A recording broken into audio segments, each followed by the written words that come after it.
A few weeks ago, I had a chance to attend my semi-annual mastermind event that was held in the middle of the heartland, Effingham, Illinois. We gather in from all corners of the country twice a year to anchor in the relationships that we develop online when we meet every 2 weeks.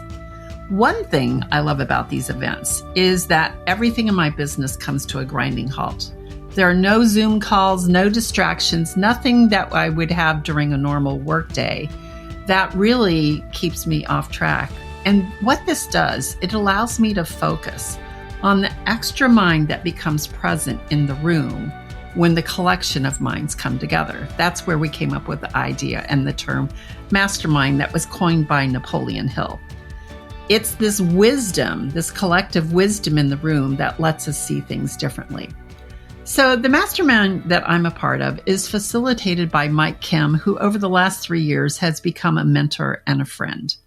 He brings in 3 separate groups of 12 people. He's got 3 masterminds. And when you bring the synergy of these people, you have some really dynamic conversations. They come from all kinds of backgrounds.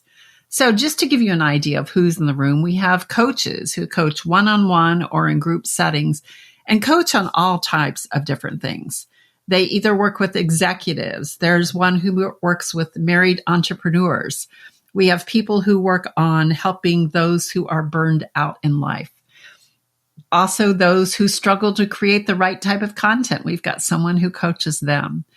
Maybe you have a fear of public speaking. We have a coach that works in that area.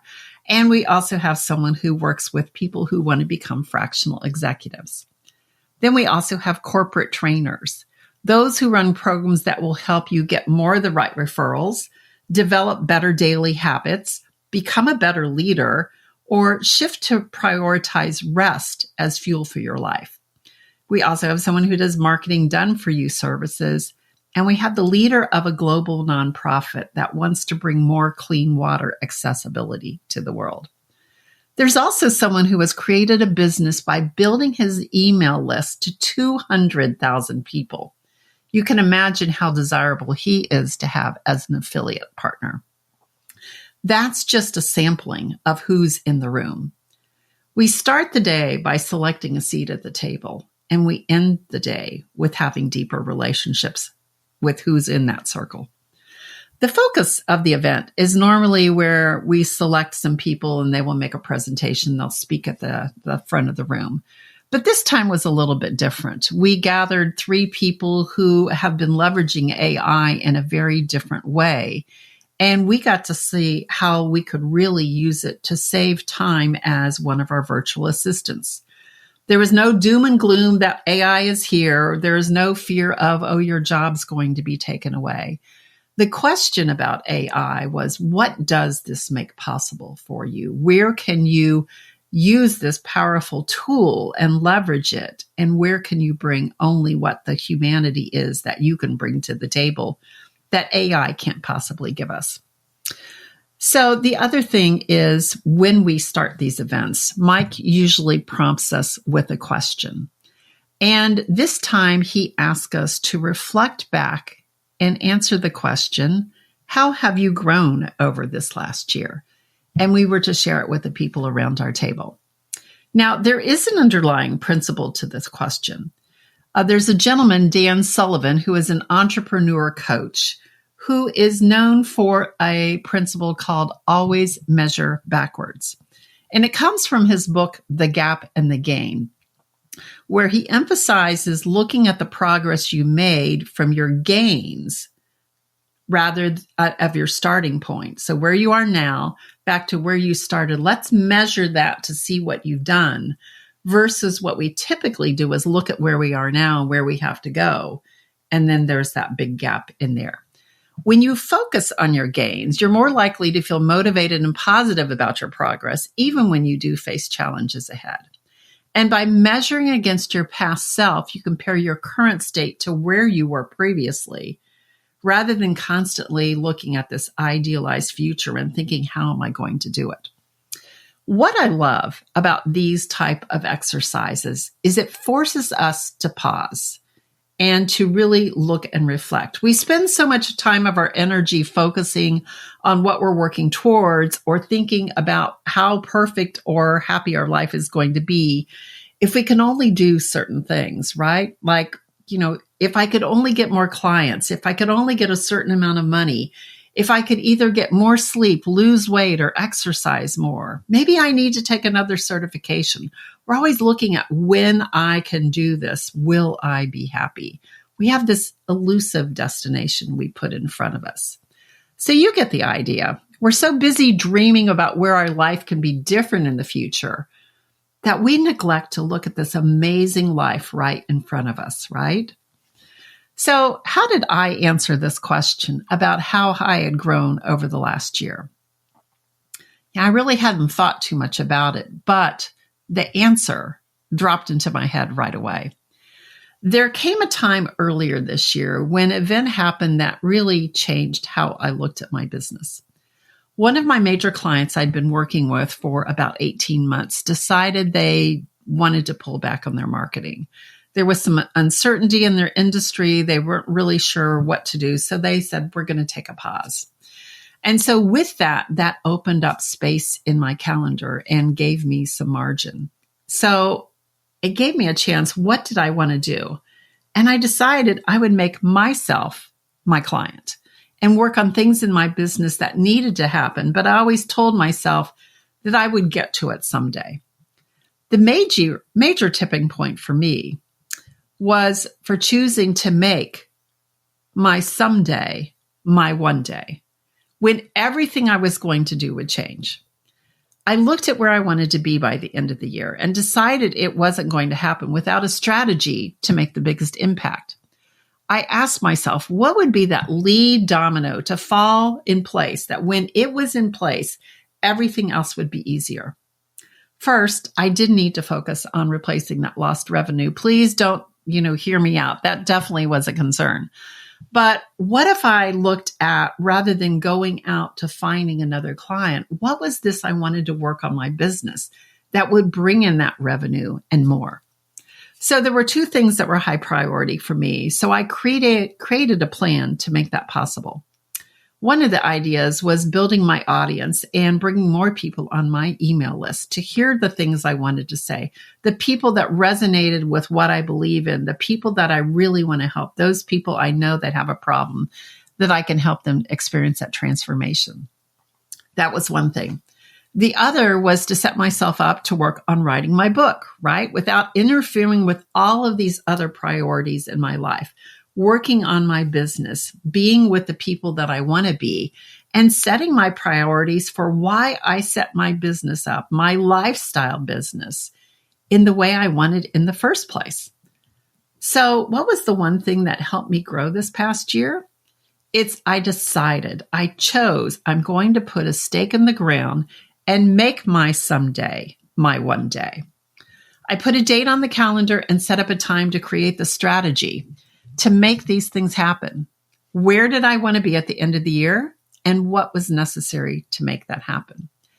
It involved calendars and lots of timelines, which I'm a planner. I love that planning. I love imagining, dreaming about what could be, putting the things into place. Who did I need to meet with? What rooms did I need to get into? And what type of skills and technology had to be put in place to make this happen? But one of my dreams is about ready to launch, and I want to share that with you here today. One thing that breaks my heart is the fact when I see others struggle and they have a dream in their business, but they don't know how to make it happen. The major hurdle they have is they don't know where to start. Now, I'm a third-generation entrepreneur. I had the privilege of sitting at the feet of my two parents that through their career had 6 different businesses, some of them at the same time.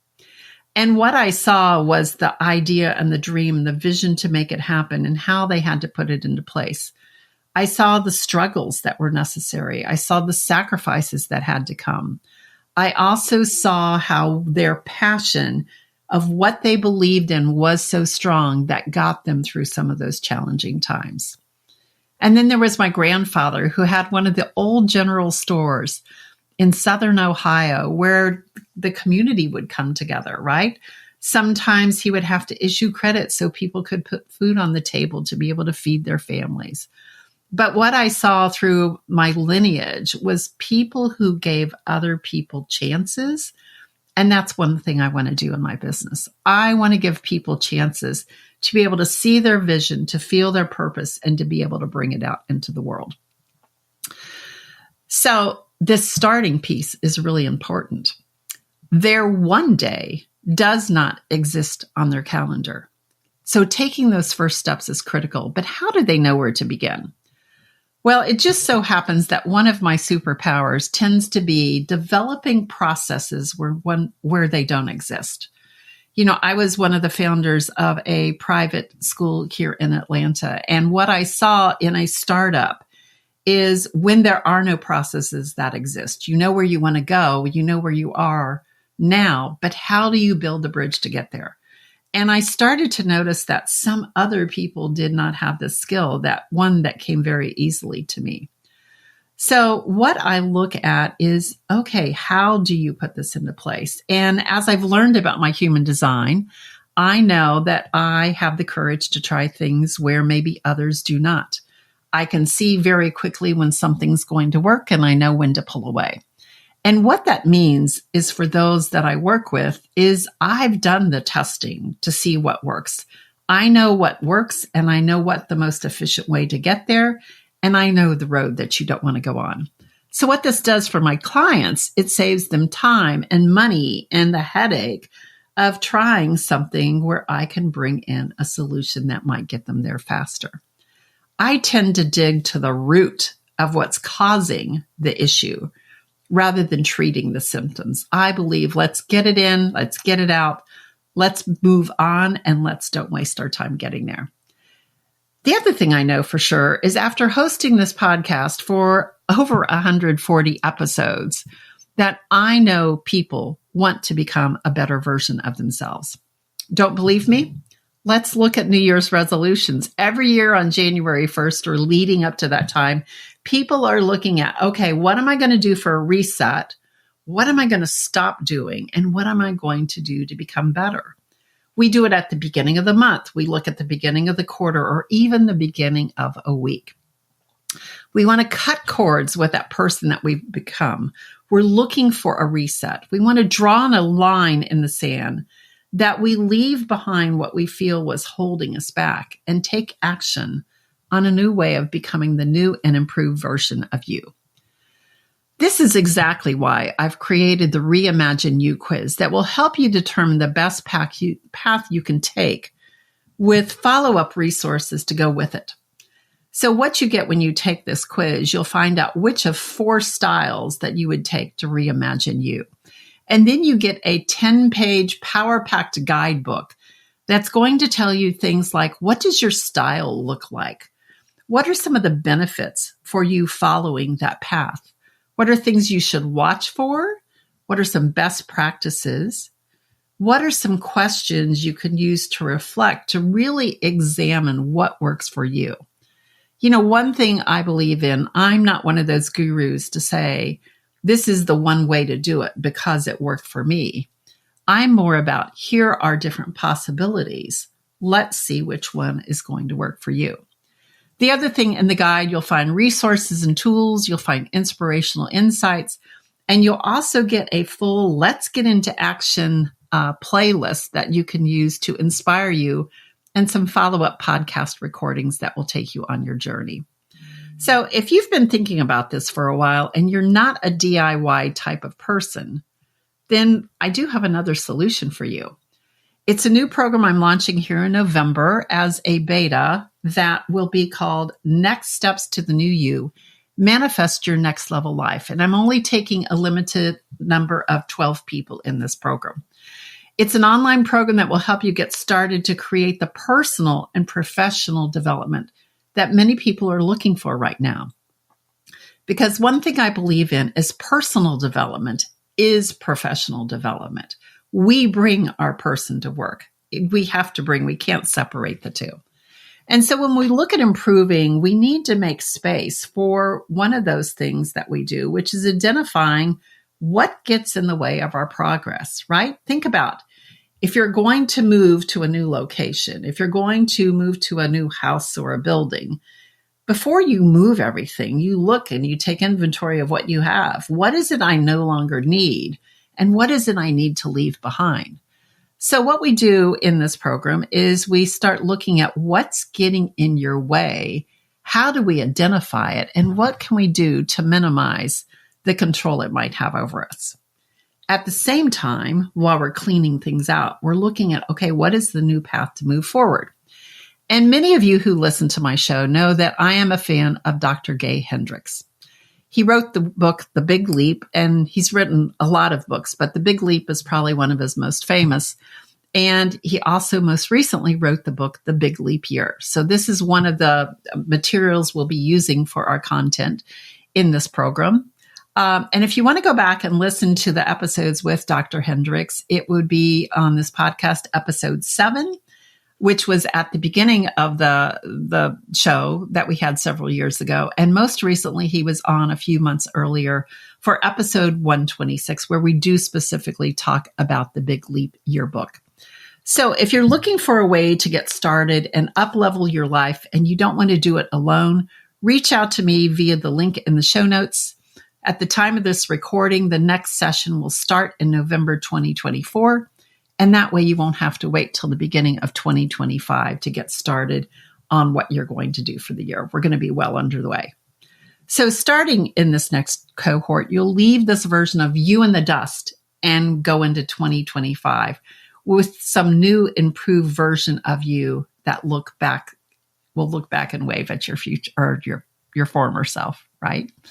So depending on when you hear this podcast, look and see if the registration is live. I'm going to hold this several times a year. And if it's not live, there will certainly be a wait list that you can join until the next cohort starts. So I want to challenge you to think about, what is it that you've been putting off? What's something that you've been meaning to do? What steps are going to happen to help you put it in place? What is it that you're going to do to make sure that your someday becomes your one day that made all the difference to set you on the right path? So that's it for this week. Everything you need as far as connecting and information on the programs will be in the show notes.